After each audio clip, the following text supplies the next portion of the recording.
sunset. Promise you that. โอเคเมื่อก็เขาถึงมาหลีที่สุขุมวิทซอย24นะครับก็อันหน้าในการนี้ก็เขาถึงมาเวียสิหินน้ำซาเสียกำเนิดก่อนเพราะว่าในก็เรียกตีมาอีกนึงตีเป็นกลางหมอก10 โมงครึ่งเนี่ยค่ะเนาะโอเคและน้ำซาก็ข้างในเขาจะเสียข้าวดังกันสุขุมวิทซอย24เนี่ยสังเกตว่าเขานั่งรถไฟฟ้ามาเนี่ยเขาถึงมาลงที่สถานีพร้อมพงษ์นะคะลงยาก็ตีจับเป็นทั้งเยอะนะแล้วก็ที่เขามาในซอย24นี่ครับนี่ก็ห้องพยายามมากันสิพวกคณะนี่ก็จะเป็นปอนตั้ง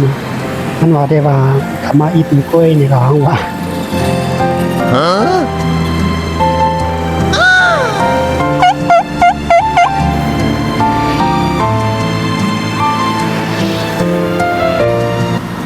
เรียนอยู่นะคุณมันปันกับมีไปมาไม่ชอบกินหลุดนะ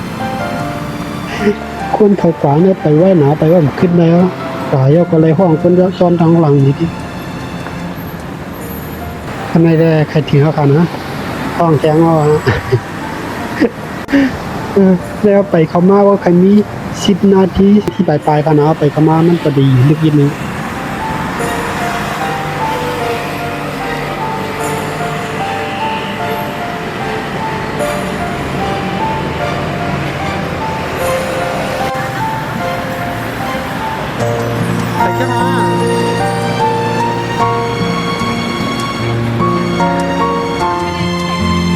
มันตีออกเนี่ยสไตล์จึงว่าออกนอกมึงนอกนี่กันเนาะ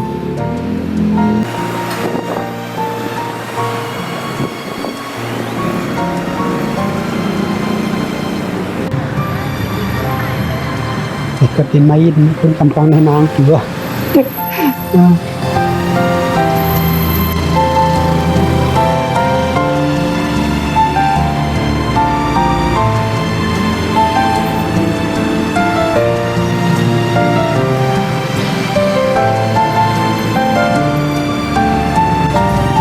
บรรดาพายเตรียมพยายามมาลีนี่ก็อันเป็นมาลีได้ครับนะนี่ก็ทางเดียวครับก็จะเป็นผมพยายามต่ำกลางวันเต็งเลยเตรียมไม่ยิดนี่ก็มันก็มีความปัญหานะแล้วก็ร่วมกับกัดลีมาลีเข้าเลยก็ขาวาไม่ได้ก็ผมมีปัญหาจริงนะมันก็อยู่ไรเดียวร่วมกับกัดเย็นดีคณะยาก็ถึงโฮม